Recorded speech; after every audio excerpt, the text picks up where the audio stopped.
اور کیا بہوؤں بیٹیوں کا تماشا لگایا ہے، اور نیم برہنہ بیٹیاں لوگوں کی شہوانی نگاہوں کے سامنے ہیں، اور باپ بھی کھڑا ہے اور بیٹا بھی کھڑا ہے، نہ باپ کی آنکھوں میں حیا ہے، نہ بیٹے کی نظروں میں حیا ہے، نہ بھائیوں میں غیرت ہے، اور کہتے ہو اللہ کی رحمتیں ہمارے اوپر نازل ہوں۔ یہ تو شکر کرو پتھر نہیں برستے محمد عربی کے قدموں کا صدقہ۔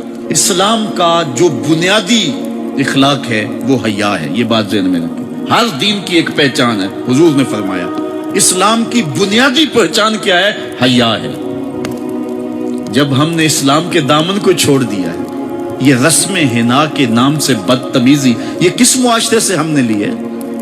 ہمارا تو رب یہ بھی گوارا نہیں کرتا کہ ہفتے کے دن کی تعظیم ہو اور اونٹ کا گوشت ایک بندہ ترک کرے یہودیت کی رسم سمجھ کے، اسلام سے ٹکراتا نہیں ہے، پھر بھی جو ہے وہ اسلام اس کو گوارا نہیں کرتا۔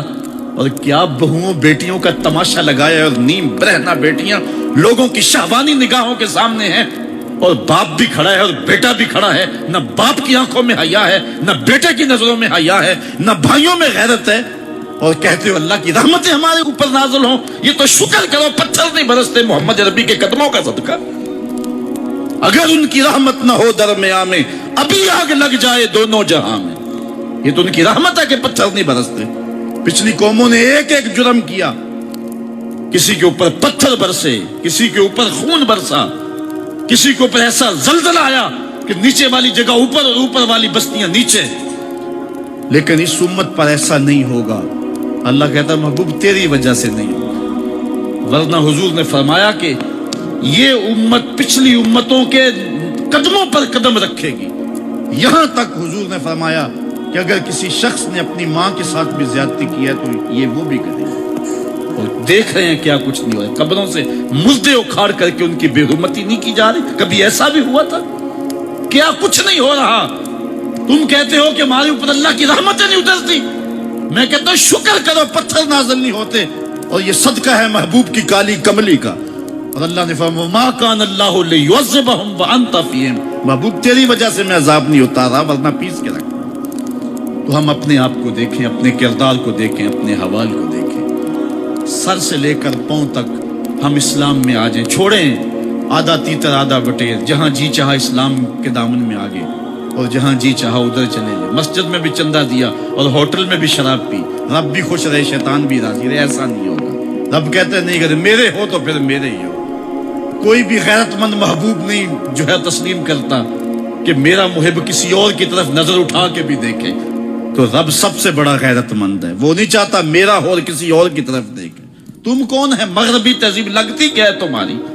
اپنی ملت کا قیاس اقوام مغرب سے نہ کر، خاص ہے ترکیب میں تجھے قوم رسول عاشق۔ تم غیروں کی نکالیاں کرتے پھرتے ہو، تمہارے سامنے سیدہ عائشہ کی سیرت موجود نہیں ہے؟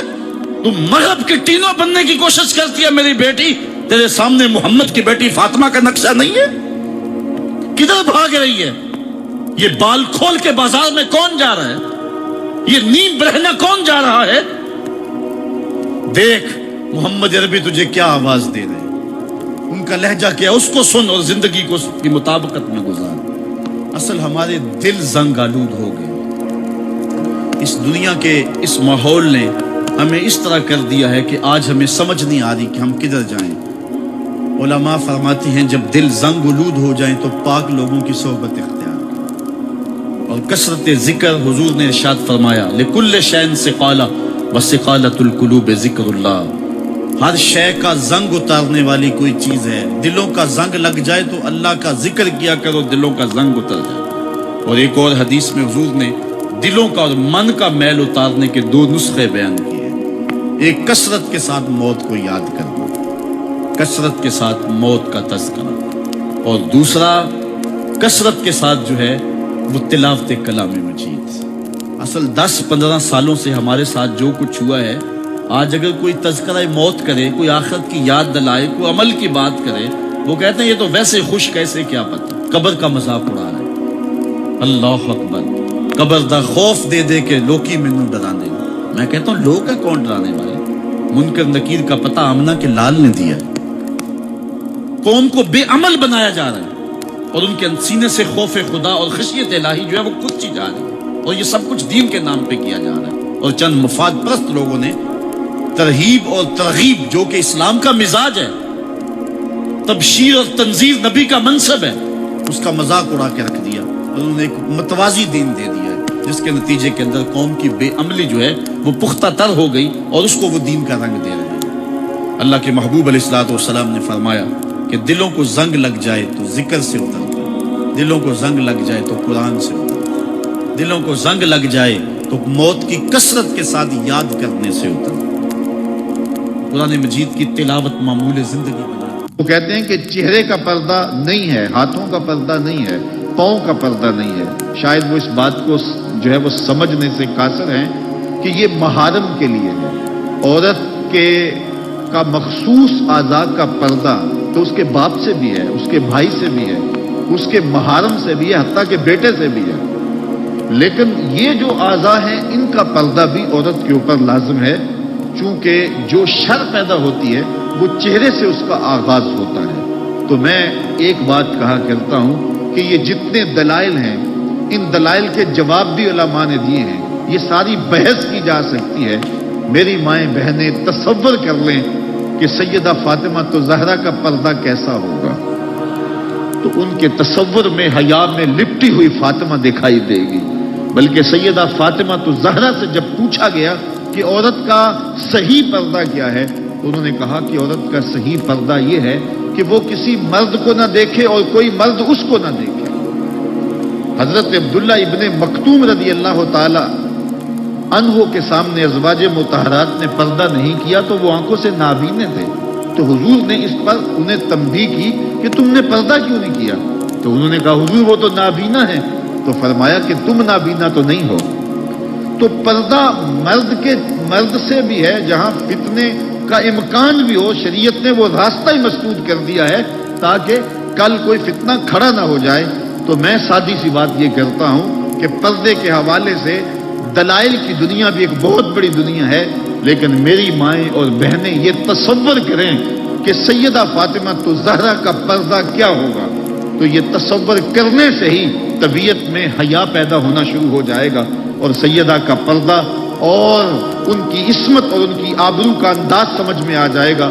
حضرت اسماء بنت امیس رضی اللہ تعالیٰ عنہ فرماتی ہیں کہ میں سیدہ فاطمہ زہرا کے پاس بیٹھا کرتی تھی اور انہیں سب سے زیادہ فکر اس بات کی تھی کہ زندگی میں تو عورت اپنے پردے کی حفاظت کر لیتی ہے، لیکن مرنے کے بعد جب پٹڑے پہ چارپائی پہ اسے ڈالا جاتا ہے تو اس کا جسم جو ہے وہ جنبش کرتا ہے اور وہ مختار نہیں ہوتی ہے، تو اعضاء دکھائی بھی دیتے ہیں، اعضاء کی حیت بھی سمجھ میں آتی ہے، تو یہ بڑا مشکل لمحہ ہوگا جو مرنے کے بعد درپیش ہوتا ہے۔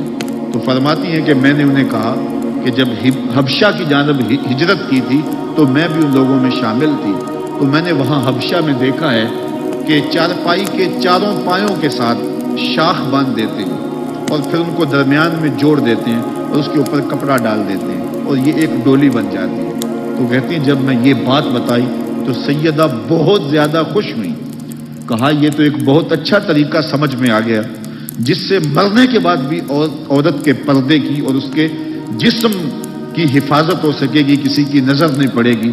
تو یہ وہ سیدہ ہیں کہ جنہوں نے اپنے پردے کی حفاظت یوں کی کہ غیر مرد نے انہیں نہیں دیکھا، اور پھر مرنے کے بعد بھی ان کے لیے وہ ڈولی تیار کر لی گئی، رات کی تنہائیوں میں ان کا جنازہ پڑا گیا، اور یہ وہ پاک دامن خاتون ہے جن کا آنچل مہر و ماں نے بھی نہیں دیکھا ہے۔ اور جب قیامت کا دن ہوگا تو حضرت سیدہ فاطمہ زہرا 70,000 خواتین کے جلو میں نکلیں گی، تو آواز آئے گی یا اہل الجمع غدوا ابصارکم لأن فاطمہ بنت محمد حتی تمر، اے لوگوں نگاہیں نیچی کر لو، محمد عربی کی بیٹی کی سواری گزر رہی۔ تو دنیا پر بھی ان کے پردے کی حفاظت، بعد از وصال بھی، اور پھر قیامت کے دن بھی۔ مجھے بتائے عورت کیا وہ مغرب کی آوارہ لڑکی کے روپ میں زندگی گزارنا چاہتی ہے یا سیدہ فاطمہ زہرا کے پردے کی وارث بننا چاہتی؟ وہ سڑکوں پر لہرا کر چلنے میں فخر محسوس کرتی ہے یا کہ وہ اپنے مخصوص پردے میں لپٹ کر کے تقدس معاب انداز میں گھر سے مجبوراً نکلنا پڑے تو نکلنا پسند کرتی ہے؟ کوئی بھی شریف زادی یہ پسند نہیں کرے گی کہ وہ مغرب کی حیا باختہ لڑکیوں کی طرح آوارہ مزاج ہو اور اس کی طرف شہوانی اور بھوکی اور غلیظ اور گندی نظریں اٹھے. وہ چاہے گی کہ میں تقدس معاب زندگی گزاروں. میری بہن، تیرا برقع تیرے لیے قید خانہ نہیں، تیرے برقعے کی ایک سلوٹ تیرے حیا کا پہرا ہے. تو مغرب کی ٹینوں نہیں ہے، تو مشرق کی بیٹی ہے. تو فاطمہ ہے، تو عائشہ ہے، تو حفصہ ہے. تیرا پردہ اس کائنات کے حسن کی علامت ہے. تو سمٹ جائے گی تو امت پھیل جائے گی، تو گھر کو سنبھال لے گی تو امت بحر و بر پہ جاری ہو جائے گی. تو عورت کو گھر میں سمٹ کر کے اپنی اندرون خانہ ذمہ داریوں کو سنبھال کر کے اپنی عصمت اور اپنی آبرو کی حفاظت کرنی چاہیے تھی. اقبال نے بڑی خوبصورتی سے اس پر بحث کی ہے کہ عورت کے لیے پردہ ضروری ہے یا نہیں، اور پھر کہا عورت کو یہ خود اپنے آپ سے پوچھنا چاہیے کہ وہ کس روپ میں اچھی لگتی ہے. ذرا دیکھیے اقبال کا لہجہ. اللہ اکبر. اس راز کو عورت کی حقیقت ہی کرے فاش. مجبور ہے معذور ہیں مردانے خرد مند. کیا چیز ہے آرائش و زیبائش میں زیادہ، آزادی نسواں یا زمرد کا گلو بند. اقبال کہتا ہے کہ عورت اپنے اندر کی